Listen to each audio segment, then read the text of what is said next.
Once again, folks, great weather.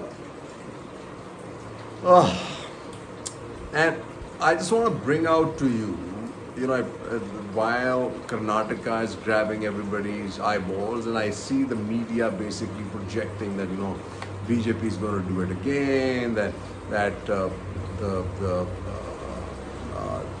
Congress has again thrown a loose ball with the Bajrang Dal issue, and now Modi is going to go after it with a hammer and tongue. But imagine, if a person does not, the Prime Minister till today did not have a mudda except for Bhashtachar, which is wrapped around his head, especially in what's happening in Karnataka, or Dhuvikaran, which is not working he's got nothing else to talk about. So he just needed another issue to create a Hindu thing.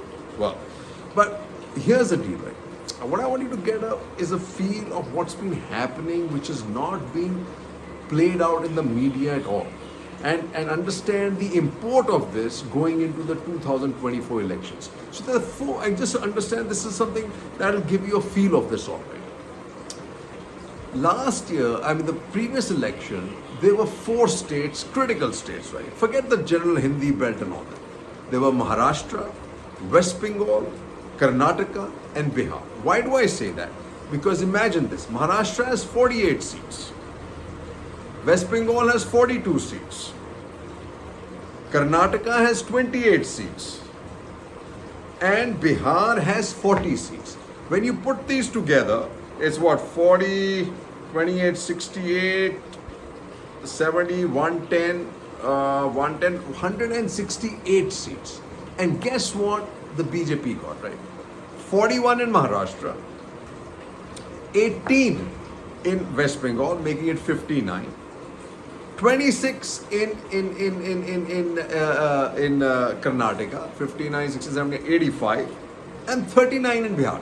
85 means 95, 105, 115, 124 of those seats. But remember this now, when you look at all the states, the first state that started giving them trouble and started showing them the way, where now in all the elections that they've had at the level, the panchayat level, etc., in West Bengal, they are a poor third. And whatever they had, Mamta has taken it back again. So there is every possibility, not every possibility as they see it, that those seats are going to go down from 18 to maybe 4. That means a loss of 14. Now let's come to Maharashtra. They had 41 seats. But that's why, because when they were in power with the Shiv Sena of Uddhav Thackeray, and Shiv Sena out of the 41 had gotten 16 or 17, right? Without that, and with the Mahavikas Aghadi, almost every possible election, by-election, currently lately the APMC elections, these guys got walked over by the Mahavikas Aghadi. And expectations now from the 41 seats is not even in single digit, it's not even in double digits, I'm told. That means a straight loss of close to about 30 odd seats here, right? Now let's come to Bihar. Bihar, they were in power with the JDU. Now with Nitish Kumar gone, you're expecting total, and remember in the last elections in Bihar, the assembly elections, the largest single party almost is the RJD. And RJD probably would have swept it had it not been for a little bit of finagling of postal ballots, where a couple of guys were already declared winners, and then suddenly they got a call by the district manager, no, they had not counted the postal vote. Here now, without the JDU, Bihar, BJP is not expected to go beyond 10 again, because one thing that doesn't work in Bihar is Modiwad. There's no Modi following Leher in Bihar at all, right? And now you look to Karnataka. Karnataka then becomes critical, right? We are seeing what's happening. But let's focus on what is happening with Sharad Pawar, right? Sharad Pawar. So what the BJP wants is to break up the Mahavikas Aghadi, right? And they've been trying this, and the papers have been replete with it. And you must be hearing, oh, Ajit Pawar, it's almost a done deal. Ajit Pawar is almost a done deal. But look at what Sharad Pawar. Sharad Pawar threw a googly that left Shah and Modi stunned, especially Shah stunned.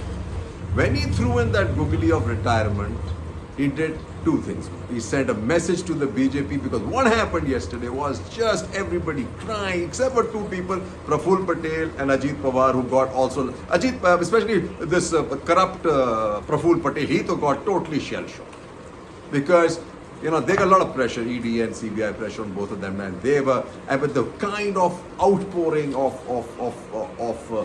support that Sharad Pawar got, he sent a message to two people. Ajit Pawar and Praful Patel, you can go, but I don't see these other people going with you. This showed yesterday.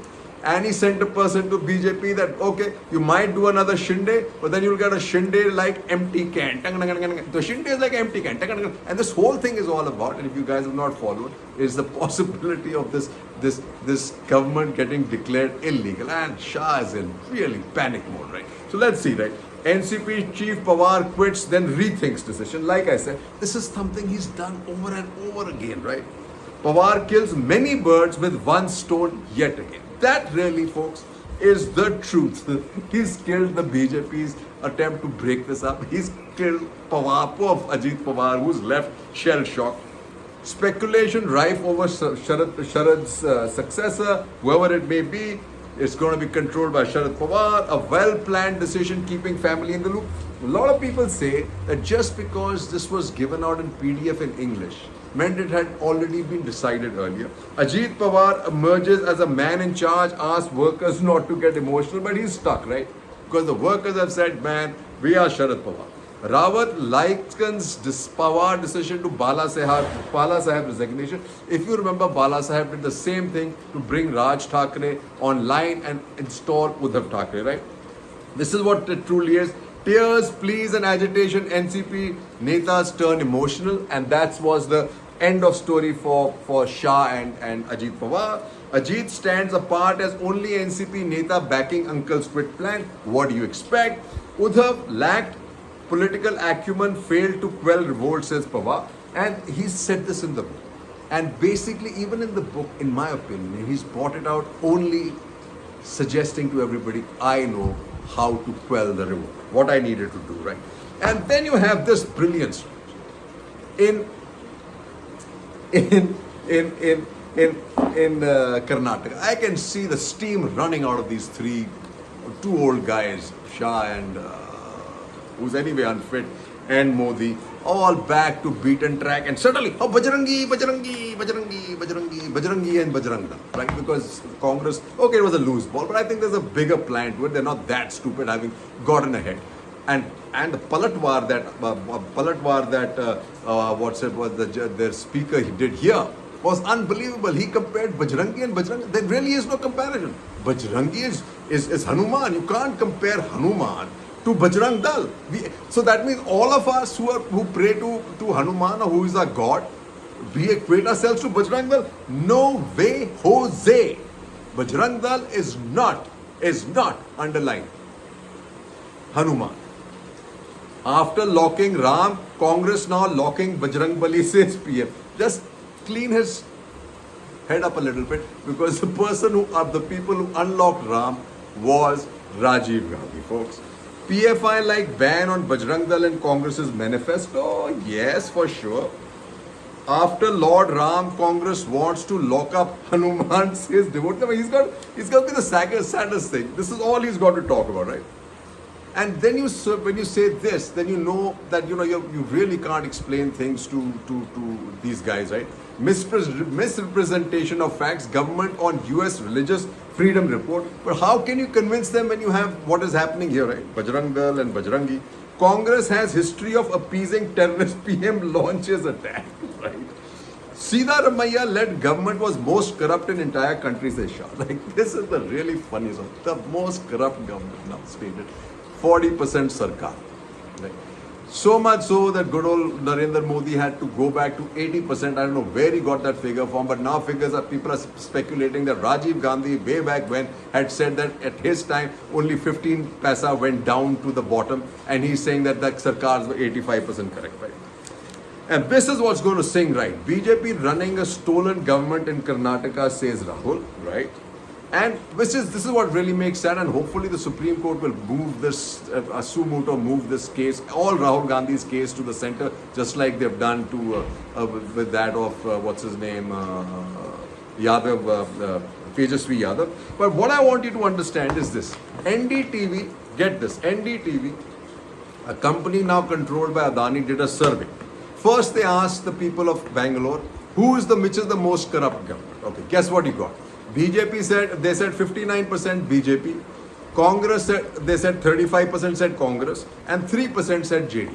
Next we come to party that maintains communal amity. That's so Bajrangi and all that stuff, right? Amity, Congress, they said 49% said Congress, 34% said BJP, 14% said JD. Now let's come to the lovely Parivarvad that this gentleman spins all around. Guess what? Here, only 30% thought Congress, 59% thought BJP, and 8% thought GD. And then people, they were asked, who do you think will be good for the economy of Karnataka? And guess what?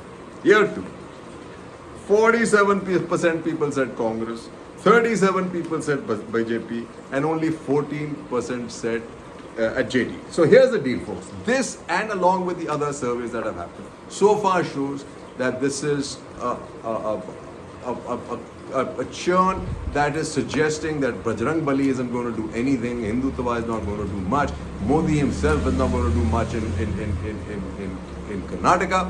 It's all up to the Congress to do well in the slog overs, folks. They have this for the taking. Jai Hind and Sat Sri Akal.